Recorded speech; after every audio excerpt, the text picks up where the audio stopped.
নাহমাদুহু নুসাল্লি আলা রাসূলিল কারীম আম্মা বা'দ। দেশ এবং প্রবাসের দূরে এবং কাছের প্রিয় ফেসবুক বন্ধুগণ, যেখান থেকে আমার লাইভটি দেখতে পাচ্ছেন, আপনাদের সকলকে জানাচ্ছি আন্তরিক মোবারকবাদ এবং সালাম।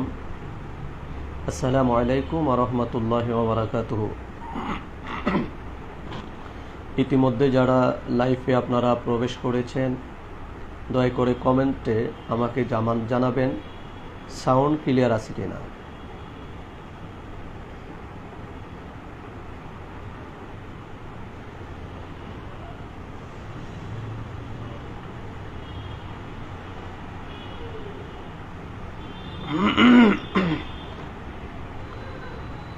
প্রিয় দেশবাসী,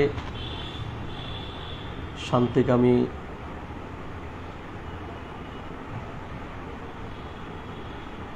ধর্মপ্রাণ মুমিন মুসলমান ভাই বোনেরা, আমরা আজকে কয়েকদিন ধরে দেখতে পাচ্ছি, বিশেষ করে গত 5 আগস্ট পেশিবাদ সরকারের পতনের পরে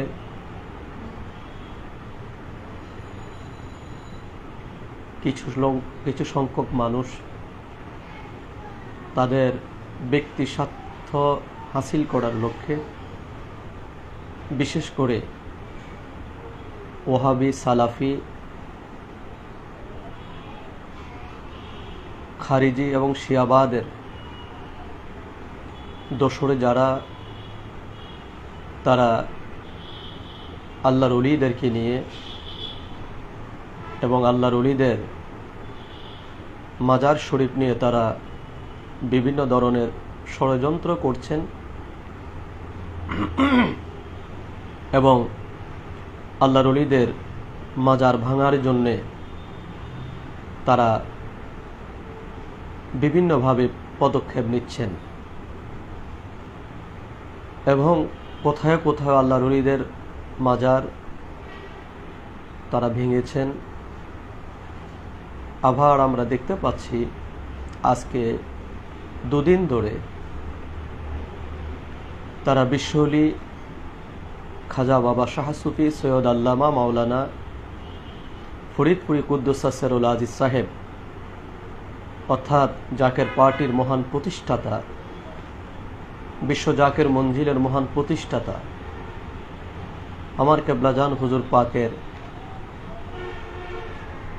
দরবারে আক্রমণ করার হুমকি তারা দিচ্ছেন। এখন এদের সম্পর্কে কি বলবো আমি জানি না। এদের সম্পর্কে বলার মতো ভাষা আমার নেই। তারা এখনো মায়ের গর্ভে আছে, যারা এই সমস্ত কথা বলে, বিশ্ব জাকের মঞ্জিলের দিকে যারা আঙ্গুল তোলে এবং বিশ্ব জাকের মঞ্জিলের নিয়ে যারা ষড়যন্ত্র করে, আমার কেবলাজান হুজুরের মহান দরবারকে আক্রমণ করার স্বপ্ন যারা দেখে, তথাকথিত কিছু উগ্র মৌলবাদ, ওহাবি, সালাফিবাদ, তারা এখনো মায়ের গর্ভে আছে। তারা জানে না বিশ্ব জাকের মঞ্জিল কি। তারা জানে না বিশ্ব জাকের মঞ্জিলের মহান প্রতিষ্ঠাতা জাকের পার্টি তিনি প্রতিষ্ঠা করেছেন, আর জাকের পার্টির ক্ষমতা কি এটা তারা জানে না। জাকের পার্টির মহামান্য চেয়ারম্যান মহোদয় ঐতিহাসিক শহীদ সোহরাওয়ার্দী উদ্যানে গত বছর একটি বক্তৃতায় বলেছিলেন, জাকের পার্টি তিমি মাছ, সময় হলে লেজ দিয়ে একটি বাড়ি দিবে, সকল অপশক্তি ছিন্ন বিচ্ছিন্ন হয়ে যাবে। অনেকে ধারণা করেন, অনেকে ভাবেন, অনেকে বলেন রাজনীতির এই উত্থান পতন, ক্ষমতায় যাওয়ার জন্য দৌড়ঝাঁপ, বিভিন্ন কিছু যখন চলছে, তখন জাকের পার্টি আমরা চুপচাপ কেন বসে আছি? আমরা কেন ক্ষমতা যাওয়ার জন্য দৌড়ঝাঁপ আমরা দেই না? আমরা ক্ষমতা লিপ্সু না, আমরা তিতপুটি মাছ না যে আমরা একটু জল পেলে, একটু পানি পেলেই আমরা খুব লাফালাফি করব। যদিও আমরা জানি না, যদিও তারা জানে না, এই পানি হঠাৎ করে শুকিয়ে যেতে পারে, আর এই পানি শুকানোর পরে তাদের অবস্থা কি হবে তারা এই বিষয়ে অবগত নয়। যারা অবগত নয় তারাই আজকে দৌড়ঝাঁপ, তারাই আজকে আল্লাহর ওলিদের মাজার, তারাই আজকে মনে করছেন তারা সর্বক্ষমতা নিয়ে তারা বসে আছেন এবং তাদের যা মন চাবে তারা তাই করবে। সেটাকে লক্ষ্য করেই তারা আজকে বিভিন্ন আল্লাহর ওলিদের মাজারে আক্রমণ তারা করছেন এবং বিশ্ব জাকের মঞ্জিল পৃথিবীর শ্রেষ্ঠতম একটি দরবার, ওলি আল্লাহদের দরবারের মধ্যে শ্রেষ্ঠতম একটি দরবারের দিকে তারা আজকে আঙ্গুল তোলার বা কথা বলার দুঃসাহস তারা দেখায়। জাকের পার্টি বিশ্ব জাকের মঞ্জিলের ঢাল। বিশ্ব জাকের মঞ্জিল আমার কেবলাজান হুজুরের মুরিদদের মধ্যে লক্ষ লক্ষ মুরিদ আছে যারা আপন পীরের জন্যে তাদের জীবনকে উৎসর্গ করতে একটা মুহূর্ত দেরি করবে না। 5 আগস্টের আগে অর্থাৎ জুলাইয়ের গণঅভ্যুত্থানের যে আন্দোলন শুরু হয়েছিল, যেটা 5 আগস্ট এসে গণঅভ্যুত্থান পরিপূর্ণ হলো, স্বৈরাচার এবং মানুষের অধিকার ধ্বংস করার সরকার পতন হলো। আপনারা জানেন কতজন মানুষ সে আন্দোলনে মারা গিয়েছে, কতজনের রক্তের বদৌলতে এ গণ অভ্যুত্থান হলো।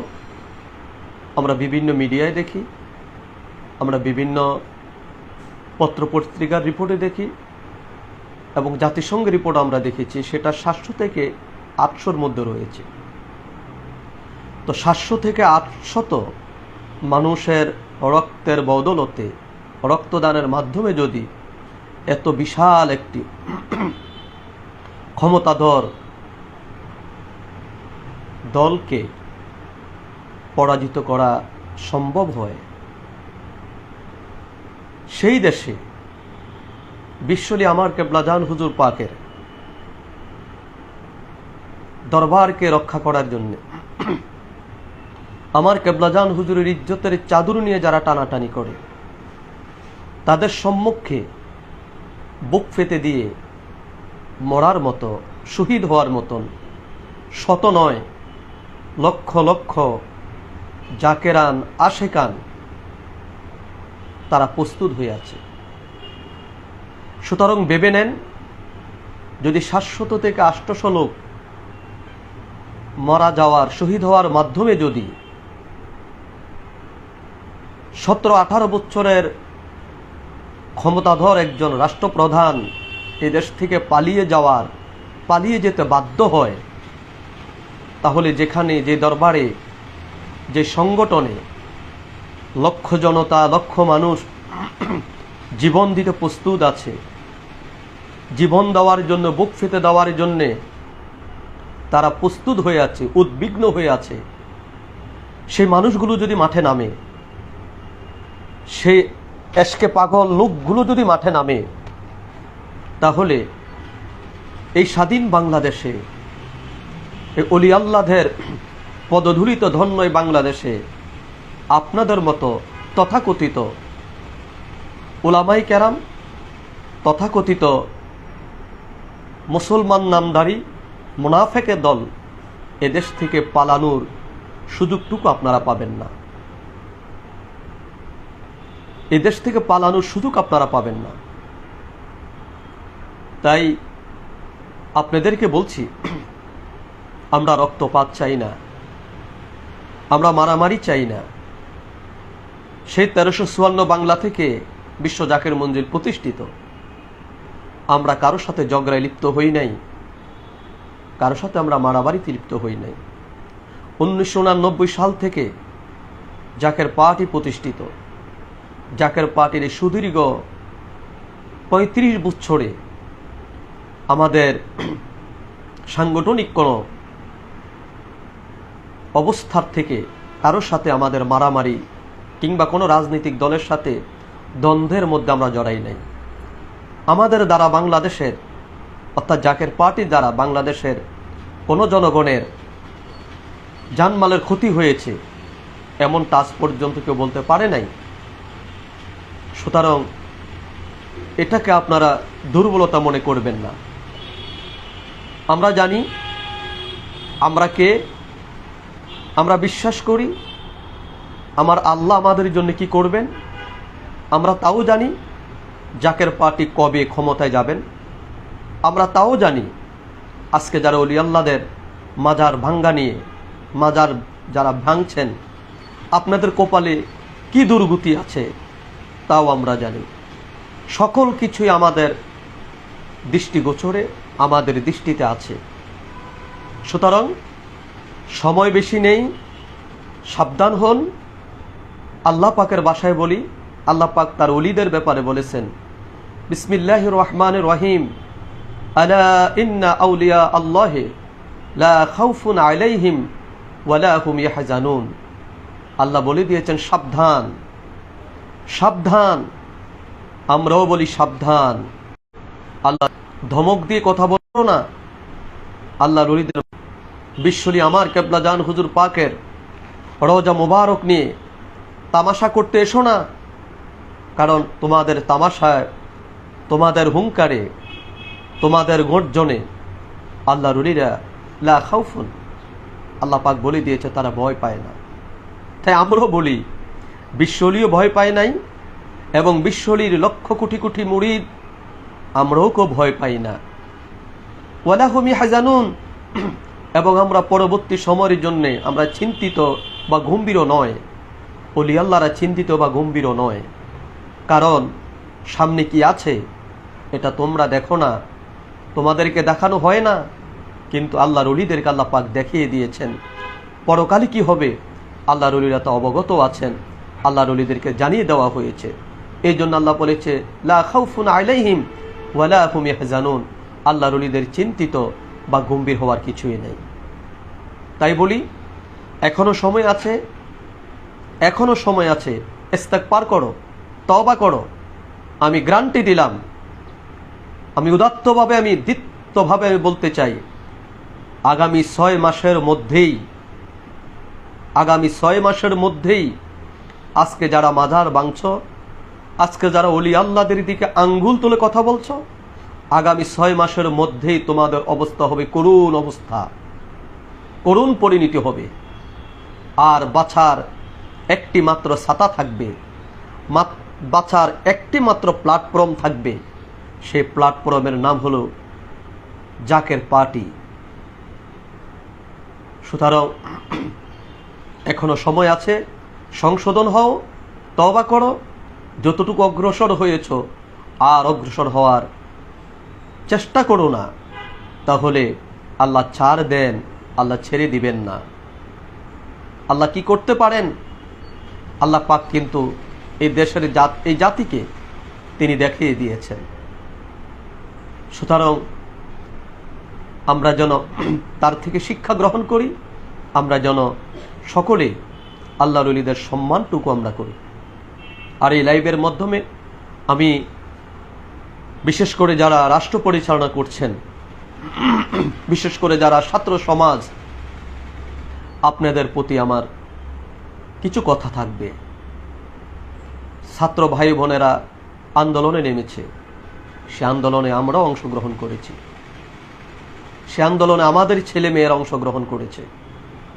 সে আন্দোলনের ফলপ্রসূতেই আজকে বাংলাদেশ একটি ফ্যাসিবাদ থেকে মুক্ত হয়েছে। সুতরাং ছাত্র ভাইদের যেভাবে নির্ভীক দুর্বার আন্দোলনের মাধ্যমে এবং তাদের অসাধারণ সাহসিকতার কারণে এই পেশিবাদ এবং দুর্নীতিবাজ সরকার এর পতন হয়েছে। দেশকে ঘুরে দাঁড়ানোর জন্য এখন আপনাদের অনেক বড় দায়িত্ব। বিশেষ করে ছাত্র সমন্বয়ক যারা আছে, আমি আমার সেই ভাইদেরকে আমি আহ্বান করব, এদের মধ্যে অনেকে আছে আমার আত্মীয় হয়, বয়সে তারা অনেক ছোট, কিন্তু তারা যা দেখিয়েছেন তাহা অনেক বড় কাজ তারা করেছেন, যেটা এই জাতি সবসময় মনে রাখবে। সুতরাং আমি সেই সমন্বয়ক ভাইদেরকে বলবো, আপনারা এই সমস্ত আপনাদের কাঁধে রাইফেল রেখে যারা অন্যায়, অবিচার, এবং সাদাবাজি এবং এখন পর্যন্ত যে সকল ওলি আল্লাহদের মাজার ভেঙেছে, আপনারা তাদের বিরুদ্ধে শক্ত পদক্ষেপ আপনারা নেন। যদি আপনারা তাদের বিরুদ্ধে এখনই যদি শক্ত পদক্ষেপ নিতে যদি ব্যর্থ হন, তাহলে এর জবাবও কিন্তু এই জাতির কাছে আপনাদের দিতে হবে। কারণ দেশ এখন আপনাদের, দেশ এখন আপনারা পরিচালনা করেন। আপনাদের পরিচালনার সময় দেশের মধ্যে যদি একজন ওলি আল্লাহর মাজারও আর ভাঙা হয়, তার জবাবও কিন্তু এই জাতির কাছে আপনারা দিতে হবে।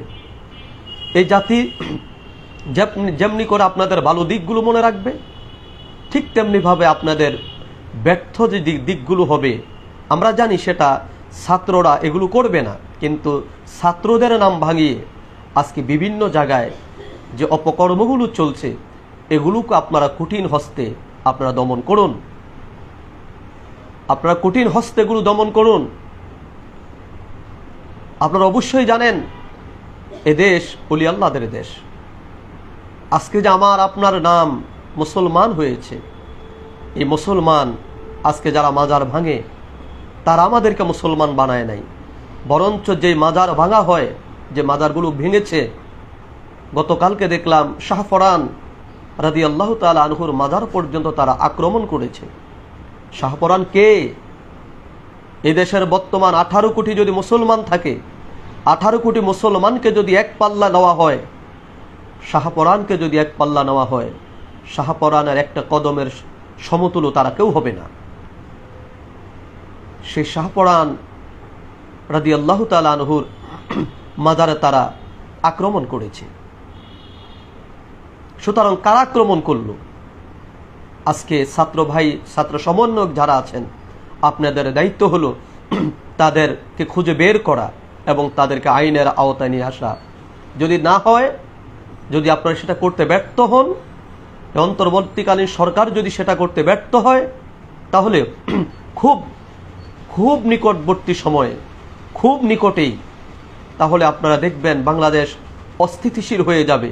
সেটাকে সামাল দেওয়ার ক্ষমতা তখন আপনাদের থাকবে না। কারণ তখন ভাই ভাই ঝগড়া লিপ্ত হবে, মুসলমান ঝগড়ায় লিপ্ত হবে, এক মসজিদ আরেক মসজিদের সাথে তারা ঝগড়ায় লিপ্ত হবে, এক মুসল্লি আরেক মুসল্লির সাথে তারা ঝগড়ায় লিপ্ত হবে, এক ইসলামিক দল আরেক ইসলামিক দলের সাথে তারা ঝগড়ায় লিপ্ত হবে, এক পীর আরেক পীরের সাথে তারা ঝগড়ায় লিপ্ত হবে। তখন আপনারা কয়টা সামাল করবেন? কয়টা আপনারা কন্ট্রোল করতে পারবেন? তখন আপনাদের কন্ট্রোলের বাহিরে চলে যাবে। বাংলাদেশ নিয়ে বিশাল ষড়যন্ত্র চলছে, বিশেষ করে ধর্মীয় এমএসকে কাজে লাগিয়ে বাংলাদেশকে, বিশেষ করে ছাত্র জনতার এই গণ অভ্যুত্থানকে নস্যাৎ করার জন্যে ধর্মকে ব্যবহার করে অনেক দেশ, অনেক পার্টি, রাজনৈতিক দল আজকে তারা এই গণ অভ্যুত্থানকে তারা ব্যর্থ করার ষড়যন্ত্র কিন্তু তারা করছে। সুতরাং আপনারা যদি এখনই যারা ধর্ম নিয়ে বাড়াবাড়ি করে, যারা ওলি আল্লাহদের মাজার ভাঙে, তাদের বিরুদ্ধে যদি আপনারা এখনই পদক্ষেপ না নেন প্রশাসনিকভাবে, তাহলে এই দেশের লক্ষ লক্ষ তরিকতপন্থী মুসলমান ভাই বোনেরা যখন মাঠে নেমে যাবে, তাদেরকে কন্ট্রোল করা হয়তো আপনাদের দ্বারা সম্ভব হবে না। কারণ এটা ধর্ম, ধর্মের জন্য মানুষ জীবন দেয়, নেতার জন্য, ইসলামিক নেতার জন্য মানুষ জীবন দেয়, যেভাবে রসুল পাক সাল্লাল্লাহু আলাইহি ওয়াসাল্লামের সাহাবী কেরাম বদরে, উহুদে, সিপ্পিনে, খায়বারে, মুতায় তারা জীবন দিয়েছে রসুলের প্রেমে, ঠিক তদ্রূপভাবে রসুল পাক সাল্লাল্লাহু আলাইহি ওয়াসাল্লামের নায়েব, আল্লাহর ওলি যারা, আল্লাহর বন্ধু যারা, তাদের দরবারেও এরকম বহু পাগল আছে যারা একটি নির্দেশের অপেক্ষায় আছে। যদি একটি নির্দেশ পেয়ে যায় তাহলে তাদের বুক আবু সাঈদের মতো বুক ফেতে দিতে তারা কেউ দ্বিধাবোধ করবে না, কেউ কুষ্ঠাবোধ করবে না। সুতরাং আপনাদের প্রতি আমার অনুরোধ থাকবে, আপনারা অচিরেই এই দুষ্কৃতী ব্যক্তিদেরকে আপনারা আইনের আওতায় আনুন, শক্ত পদক্ষেপ নিন। আর আপনারা ইতিমধ্যেই জেনেছেন, এখন অনেকে আছে, অনেক বক্তা যারা মাজার ভাঙার ইতিপূর্বে যারা ঘোষণা দিয়েছিল যে ক্ষমতায় গেলে তারা মাজারগুলো ভেঙে দিবে, মাজারগুলো উড়িয়ে দিবে, এখন তারা মাজার ভাঙতে শুরু করেছে। তাহলে কি ক্ষমতায় তারা আছে, নাকি অন্তর্বর্তীকালীন সরকার আছে, নাকি ছাত্র ভাইয়েরা আছে, নাকি তথাকথিত মাজার বিদ্বেষী, অলি আল্লাহ বিদ্বেষী তারা আছে? এ দেশের কাছে আপনারা সেটা স্পষ্ট করুন, আপনারা সেটা ক্লিয়ার করুন। যদি ক্লিয়ার করতে আপনারা ব্যর্থ যদি হন, তাহলে আমি এতটুকু বলতে পারি, দেশের পরিস্থিতি ভালো থাকবে না, দেশের পরিস্থিতি ভালো হবে না। এটা চতুর্মুখী গৃহযুদ্ধের দিকে এটা মোড়ে নেবে। তখন এই ব্যর্থতার দায়ভার অন্তর্বর্তীকালীন সরকারের উপরেই কিন্তু এটা আদায় বর্তাবে। সুতরাং আমি আমার এই লাইভ প্রোগ্রামের মাধ্যমে জাকের পার্টি যুব উলামা ফ্রন্টের পক্ষ থেকে আমি আপনাদের প্রতি অনুরোধ জানাই, খুব দ্রুত গতিতে আপনারা তার একটি ফয়সালা আপনারা করুন, তাদেরকে আইনের আওতায় আনুন, তাদেরকে সাবধান করুন। যদি তারা সাবধান না হয় তাহলে এই দেশের শত শত নয় হাজার হাজার পীর মাশায়েখগণ তারা কিন্তু চুপচাপ ঘরে বসে থাকবে না, তারা কিন্তু মাঠে নেমে যাবে। আর মাঠে যদি নেমে যায় তখন কিন্তু এটার পরিবেশ কন্ট্রোল করা খুবই কষ্ট হবে, খুবই কষ্ট হবে। এটা কতটুকু পরিবেশ কতটুকু খারাপের দিকে যাবে এটা এখন অনেকে তা উপলব্ধি করতে পারে নাই। আবার অন্যদিকে এখন ঈদে মিলাদুন নবী সাল্লাল্লাহু আলাইহি সাল্লামের মাস রবিউল আউয়াল, আমরা দেখেছি রবিউল আউয়াল নিয়ে অর্থাৎ ঈদে মিলাদুন নবী নিয়েও আপনাদের উপর ভর করে ইসলামিক ফাউন্ডেশনে তথাকথিত কিছু স্বার্থন্বেষী, নবী দুশ্মন, নবী বিদ্বেষী, যারা নবীর আগমনে খুশি হতে পারে না, যারা নবীর আগমনকে খুশি হিসাবে দেখে না, অথচ তারা আমার দেশের ইসলামিক ফাউন্ডেশনের মতো দায়িত্বে তারা বসে আছে, তারা বসেছে নতুন করে। আজকে তারা পবিত্র ঈদে মিলাদুন নবী সাল্লাল্লাহু আলাইহি সাল্লামকে তারা মানতে চায় না, তারা এটাকে ষড়যন্ত্র করে বাদ দিয়েছে।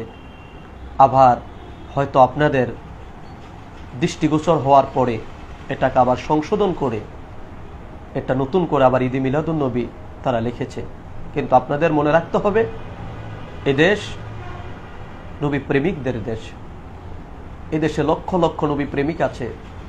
এই ভারতবর্ষ এটা ওলি আল্লাহদের উর্বর একটি ভূমি, রসুল প্রেমিকদের উর্বর একটি ভূমি, যে ভূমিতে আল্লাহর হাবিবের সরকার দো আলমের সম্মান নিয়ে কটূক্তি করলে, রসুলের ঈদে মিলাদুন নবী সাল্লাল্লাহু আলাইহি সাল্লামকে বন্ধ করতে চাইলে তারা কেউ ঘরে বসে থাকবে না, সুন্নি জনতা ঘরে বসে থাকবে না, তারা ঘরে বসে থাকতে তারা চায় না এবং তারা থাকবে না এক পর্যায়ে এসে। সুতরাং আমি আপনাদেরকে আহ্বান জানাবো, এখনই আপনারা তার পদক্ষেপ আপনারা নিন, আপনাদেরকে সহযোগিতা করার জন্যে যাহা কিছু দরকার সর্বাত্মক সহযোগিতা আমরা আপনাদেরকে করব, এদেশের পীর মাশায়েখগণ তারা করবে। এবং আমরা খুশি হয়েছি যে অন্তর্বর্তীকালীন সরকারের একজন উপদেষ্টা সৈয়দা রাজওয়ানা একজন নামের একজন মহিলা ভদ্র মানুষ, তিনি দায়িত্ব পাওয়ার পরে হযরত নাসিরউদ্দিন সিফাহ সালাহ রহমতুল্লাহ আলাইহি সাহেবের মাজার জিয়ারত করেছেন। আমরা ওনাকে ধন্যবাদ জানাই। এবং আমি যতটুকু শুনেছি উনি শাহজালাল ইয়ামানি মুজারিদ রহমতুল্লাহ আলাইহি সফর সঙ্গী নাসিরউদ্দিন সিফাহ সালাহ রাদিয়াল্লাহু তাআলা আনহুর উনি একজন বংশধর, সেই বংশের একজন মানুষ, সৈয়দ বংশের একজন মানুষ। সুতরাং আমরা আশা করি আপনারা ওলি আল্লাহদের পক্ষে থাকবেন, ওলি আল্লাহদের পক্ষে আপনাদের সিদ্ধান্ত হবে। এবং ওলি আল্লাহদের বিরুদ্ধে যারা কথা বলে, ওলি আল্লাহদেরকে নিয়ে যারা ষড়যন্ত্র করে, তাদের বিরুদ্ধে আপনারা আইনানুগ ব্যবস্থা নেবেন। ইতিমধ্যে আমি একটি স্ট্যাটাস পেয়েছি আমাদের প্রধান উপদেষ্টা যিনি ডক্টর মোহাম্মদ ইউনূস সাহেবের সহকারী যিনি হয়েছেন মাহফুজ সাহেব, উনি ছোট্ট একটি স্ট্যাটাস দিয়েছেন ওলি আল্লাহদের পক্ষে, মাজারের পক্ষে। যারা মাজার ভাঙছে তাদেরকে তিনি হুঁশিয়ারি দিয়েছেন। আমি বলবো শুধু হুঁশিয়ারি দিয়েই যেন এটা ক্ষান্ত না হয়, এটা যেন থেমে না যায়।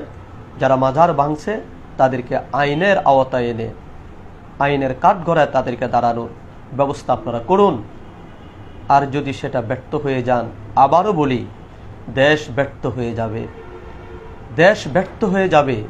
এটা কন্ট্রোল করার ক্ষমতা কারোই থাকবে না। সুতরাং আমি আমার বক্তৃতা, আমার আলোচনা আজকে আমি দীর্ঘায়িত করতে চাই না। যদি আমার কথাতে কোনো প্রকার ত্রুটি হয়ে যায়, যদি কথায় কোনো প্রকার ত্রুটি হয়, তাহলে সেগুলো মার্জনার দৃষ্টিকোণ থেকে দেখবেন। দেশবাসীকে বলবো, বিশেষ করে তরিকতপন্থী, সকল তরিকতপন্থী মুমিন মুসলমানদেরকে বলবো, ঐক্যবদ্ধ হন।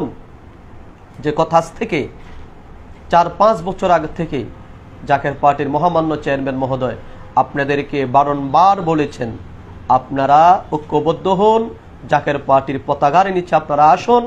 জাকের পার্টি ছাড়া বাঁচার কোনো উপায় থাকবে না। জাকের পার্টির ছায়া ছাড়া এই দেশে পিরানি করা কারো পক্ষেই সম্ভব হবে না। জাকের পার্টির ছায়া ছাড়া এই দেশের কোনো মাজারপন্থী মানুষের অস্তিত্ব টিকে থাকবে না। এই কথাগুলো আমরা বারবার বলেছি, বারংবার বলেছি। জাকের পার্টি চেয়ারম্যান মহোদয়ের বারবার বলেছে, জাতীয় মঞ্চেও তিনি কথাগুলো বলেছেন। আপনারা কথাগুলো কর্ণপাত করেননি। সুতরাং এখনো সময় আছে। আপনারা বাংলাদেশের যেখানেই থাকুন, যেখানে আপনারা অবস্থান করুন, যেই ওলি আল্লাহদের দরবারে আপনারা থাকুন, আপনারা আসুন, জাকের পার্টির পতাকার নিচে ঐক্যবদ্ধ হন। জাকের পার্টির পতাকার নিচে ঐক্যবদ্ধ হয়ে আমরা ওলি আল্লাহদের মহাব্বত অন্তরে ধারণ করে, রাসূল পাক সাল্লাল্লাহু আলাইহি ওয়াসাল্লামের মহাব্বত অন্তরে ধারণ করে আমরা সামনে এগিয়ে যাব। বিজয় আমাদের সুনিশ্চিত, বিজয় আমাদের হবে। সত্যের বিজয়, ওলি আল্লাহদের বিজয় কেউ কোনো দিন ঠেকিয়ে রাখতে পারে নাই, আর কোনো দিন পারবেও না। বিজয় হবে ইনশাআল্লাহ জাকের পার্টির, বিজয় হবে সুন্নি তরিকতপন্থী, হক্কানি তরিকতপন্থী ভাই বোনদের, ধ্বংস হবে জঙ্গিবাদের, ধ্বংস হবে ওয়াহাবিবাদের, ধ্বংস হবে সালাফিবাদের, ধ্বংস হবে ওলি আল্লাহ বিদ্বেষীদের, ধ্বংস হবে বাংলাদেশ নিয়ে যারা ষড়যন্ত্র করে এই ষড়যন্ত্রকারীদের। ওয়াখিরি দাওয়ানা আলহামদুলিল্লাহি রাব্বিল আলামিন। আসসালামু আলাইকুম ওয়া রাহমাতুল্লাহি ওয়া বারাকাতুহু।